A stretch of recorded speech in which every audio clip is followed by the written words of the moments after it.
Hi, I'm Rachel, and well, this is my AM reading for Sunday, March 20th, 2022.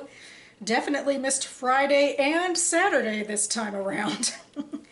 But I do have thoughts on two books to share with you all, and also the next story in this collection by Dorothy Parker. I've been reading one story per AM reading video ever since last May. And now I'm up to Sentiment, which she published in 1933. And I think I like this story a little better than I've liked some of her recent ones. I don't know, maybe because this whole idea of sentiment is the main character testing out the idea that maybe it's okay to, feel emotional about things. And I guess that sticks with me better than sort of this mockery of female shrillness and, obsession with men, even though this character also has a little bit of that with a man she's pretty sure has left him, and she convinces herself that her driver's taking her to one of their old haunts, or buy it on their way to somewhere else, and then she realizes they're not even on that street, and that's after she's done a lot of, nostalgia angst in her head. So I mean, maybe that's a little mocking of what she's going through, but honestly I feel like this story, at least in what the narrator is talking about, is the most open to the idea of it's okay to have emotions. We don't have to be just completely sardonic or whatever. So I don't know, I just needed something. I think I just needed that message in a Dorothy Parker story. And now on to the novels. I have a little bit of a spacefaring sci-fi theme here, and also a little bit of a virus theme as well. We got some COVID stuff, although both of these books were written before COVID. But anyway, I finished The Space Between the Stars by Corlett, which I held up in my last damn reading video. And I liked this book a fair bit. I talk a lot about science fiction where the characters aren't emotional enough for me. Maybe that's another theme of this video. More sentiments, please. There's just so much plot going on that sometimes I feel like, having that depth of characterization isn't always there. But that's definitely not this book. The main character is deeply complicated. There's a lot of backstory, interstitial chapters that go back in time, and just in general in the narrative, where we are tracking Jamie, who in the modern future day narrative and plot, there's been a massive virus flu that has been unleashed on humanity, which by this point is 10 billion people on Earth and then living on other planets and other solar systems. It is a devastating virus that kills 99.9% of the population. So I guess it's good we had 10 billion people. Oh, that's macabre, isn't it? But anyway, it's a lot of people who are now gone. And Jamie is living on this remote planet as a vet, and there's backstory reason for basically why she eschews a lot of her human companionship. She had a distant mother who died, and she feels complicity in some of that. She had a fraught relationship with a lover, and that's why she left him to work on this remote planet. But anyway, the immediate problem, of course, is, what to do when you survive this flu that killed pretty much everyone else. And so it takes a while for her to even find other people. And then they're stranded on this planet basically until somebody comes along in a spaceship and picks up their signal, and that's how there's semblance of society coming back through all of that, and they decide to go to a major population planet to see what's happening with what's left of humanity. But really, so much of this story is about Jamie and her trauma from earlier, and how it informs her decisions even now. She wants to go home. After all this has happened, she's like, well, maybe it's time to go home to this place that I ran away from. She convinces herself that her old lover might have been sending her a message and might have survived as well, and they had a promise to one another once upon a time that they'd go back to, Earth if, the world ended, quote unquote. So that became sort of a romantic ideal for her. I mean, not only romantic as in, the relationship, but just in terms of her own survival and being able to reclaim part of her life again. So that's a major part of this story, is this desire to go home and, you know, to come to terms with things in your life. And it's almost like the flu is almost like a backdrop to that. I almost wish, like, I could understand how it informs sort of the emotional gestalt of how things are ending on the grand scale, not just for her, but I almost wish she hadn't gone that direction, especially since in this case I think the world building was pretty lacking. And, you know, it could work as some sort of, you know, meditation on what it is to be alone in the vastness of space. But once you start, like, doing commentary on societal forces and the administration, which was sort of a paint-by-numbers bad guy in this story, then I'm like, okay, you need actual real world building for me to get behind this, you know, and it felt completely shallow to me, this sort of external enemy that she was putting into the story. There were other things that, you know, scientifically didn't ring true to me, but of course that's probably my own hubris. I don't understand science. I understand the expanse and the things that couldn't work in the expanse that work here, so that I assume they wouldn't work in real life. But anyway, I could let all of that go if it was, like, if we focused, you know, specifically on this meditation, you know, and being lost in the vastness or something like that. The real thing that really stuck out to me as something I didn't like was some shoddy attempts at world building, which is what I go to for science fiction. I like the maximist world building questions about who we are as a society in the universe, and this did not ring true to me.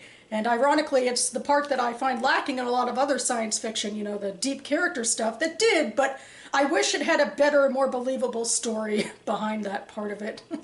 Jamie is also a very difficult character. She can be very unlikable. I think she could be very hypocritical. She, you know, picks a lot of fights. She could be self-righteous, but I guess that also does fit into her being multidimensional. So I will give the author that. I'm glad I read this book, but it wasn't, it's ironic. I think this book was edited by the same person who edited Station 11. I think I said that in the last post, the last day I'm reading video. And there's that same yearning, but the world building in Station 11 can support that. Like, it's more believable to me because we don't have this paint-by-numbers fascism in the background. I don't know. I guess it's just the next thing that makes me think that, you know, I can't expect the Station 11 read-alikes to really be Station 11. I'm also finally watching the Station 11 adaptation, and that's also not quite like Station 11, the book, although it's interesting in its own right, and I'll get to all that later. That's a whole other ball of wax. I'm going to be writing a blog post on the adaptation, hopefully later this month. And now I've finally read this book. I'm glad I did. It was largely good. It had some problems. And I feel like I can say the same, roughly speaking, about this next book. I listened on audio to Tomorrow's Kin by Nancy Kress, which was my BookTube spin pick for this quarter. This is more the science fiction of that I was talking about before, where there's a lot of hard sci-fi in it. At least I think so. There is a lot of science in this book. And I feel like the characters are decent, but again, the plot was so sort of overwhelming in a way that we couldn't get too deep into, you know, the emotional depth of them. I mean, I think they were not completely, they weren't one-dimensional, but it's almost like they were two-dimensional. They were a little deeper than the plot, but not deep enough to feel as fully three-dimensional as my literary fiction snobbery tends to think of three-dimensional characters as. But anyway, this is a book taking place in the near future. It starts at a faculty party where our middle-aged protagonist, who is a geneticist, recently published a paper. She's having a minor little party about it. It's not really supposed to cause any waves. It's about a new haplogroup, which my understanding is means that it's a new group of people who we can trace their genetics to a single ancestor, you know, far back in the past. And so she's having this party, and the FBI barges in and says, well, we need you for top secret stuff at the UN. And then she turns to her faculty members, colleagues in bewilderment, and says, well, I guess they need me to talk to the aliens. And that's like, whoa, chapter 1. And so we go into some backstory, and turns out that some aliens called the Denebs, for roughly where they came from, have recently come and started contact with Earth. Most Earthers are not allowed to see them. They only speak like through radio communications with the UN. They start in outer, like, you know, orbiting the planet, and then they land what they call the embassy in the harbor near the actual UN. And they're just talking privately with the UN, but now suddenly they want meetings, face-to-face meetings, including with Dr. Marianne Jenner of all people. So what's going on there? This is a book that really has a lot of spoilers in it, which is weird to say because technically speaking it spans 10 years, and the end of the book we end at a very different place than we started at the beginning of the book. So I don't know how much I can or can't spoil. I won't spoil who the aliens are, like what we learn about them, except to say that they do come and say, well, there's going to be a cloud spore that comes to Earth, and we believe that it could, you know, wipe out the human race. So the science, they bring some scientists on board the embassy in large part to help desperately find a vaccine in a limited amount of time. So it's kind of crazy. This story was written in 2017. There's such a prescience to it because now the world knows what it's like to desperately search for a vaccine in far less time than we usually search for vaccines for things. In fact, I just watched a trailer for an HBO documentary on the creation of the COVID vaccines. I'll link below. I guess it's kind of like that for these fictional scientists, except even more bewildering, working with aliens, having far less, you know, actual data to work with, because the spores technically haven't arrived yet. We just have some samples from the aliens. And also the outcome would be much worse because it's supposed to wipe out the entire human race. It's kind of funny to think of, you know, these pandemic books I'm reading, you know, the stakes are so much higher than COVID is. COVID has been horrible. It has been debilitating, not economically, to so many different ways that our society runs, but also in terms of the death count and the unknown, fully unknown, I suppose, after effects of the symptoms that people who survived it might have. But we sometimes, I think, turn to stories that are even more dramatic. Like people talk in comparison about Station 11 versus COVID when the fictional Georgia flu killed 98% of the population, whereas thank God that didn't happen here. But I feel like that's how we think of things because the world is so changed and so altered from COVID. So it's almost like even with Station 11, you know, they're watching Shakespeare, not like a minor two-person, you know, one-act play in a kitchen, because you have to, you know, you connect after these devastating events to something that is as dramatic, and Shakespeare's certainly far more dramatic. Anyway, I am rambling. So back to Tomorrow's Kin.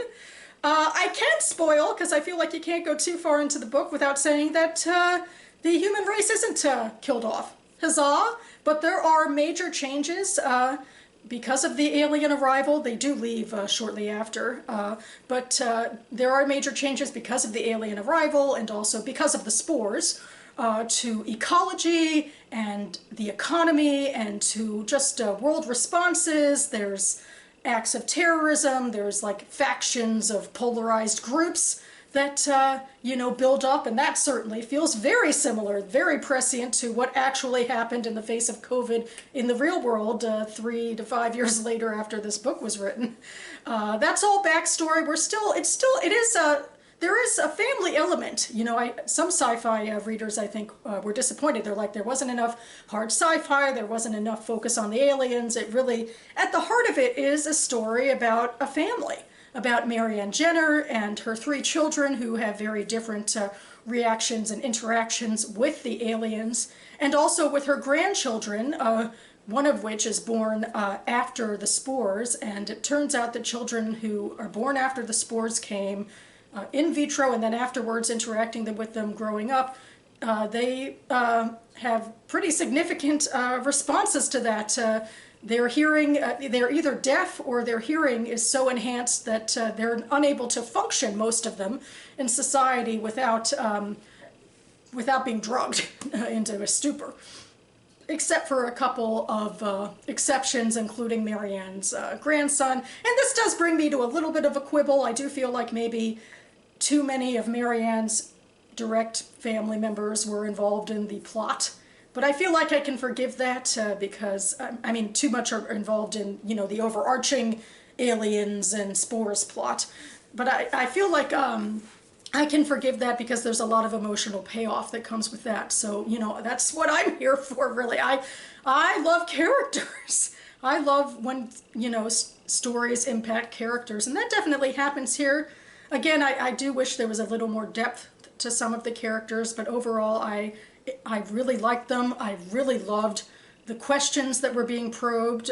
This is part one of a trilogy, and I'm definitely curious. I mean, 10 years is not a long time in terms of a hard science fiction treatise on what we would do with what's going on here. I forgot to mention a huge part is that the Denebs left us some schematics for building a spaceship, so that also has humongous effects on the world as various governments and private entrepreneurs, you know, are, you know, fighting and trying to get their projects off the ground. So 10 years is not a long period of time in that sort of endeavor, so I'm looking forward to what happens in the next two books.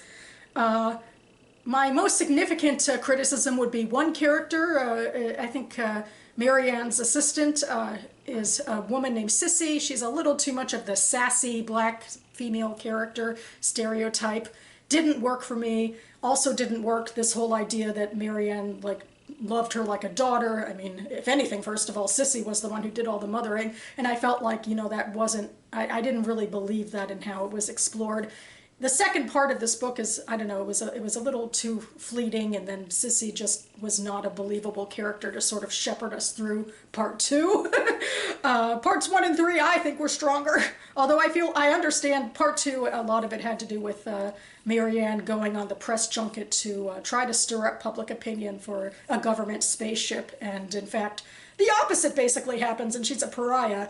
But I feel like maybe we could have done that better than with a character like Sissy. But anyway, overall, I also really liked that story. I'm very grateful to the BookTube Spin for picking it up. I don't know if I would have otherwise, or how quickly. And now I'm definitely going to fast track finishing the series. Exciting to have another science fiction adult series to get through.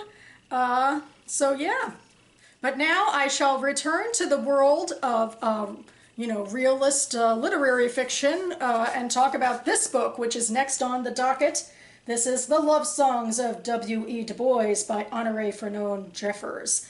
And this is a book which is a sprawling epic about a family, probably going to get very deep into the weeds about complicated characters. So I would assume. I don't know too much more than that, and I will not be discussing this in a lot of detail with you, at least for the next couple of weeks, because I am reading this book as a judge for the BookTube Prize. The BookTube Prize was started by Robert at Barter Hordes in 2019.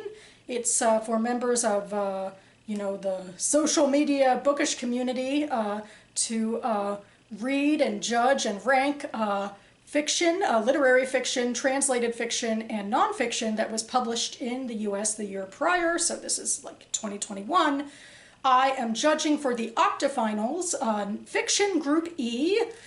This is the 6th and final book on my docket, and my ballot is due on the 30th.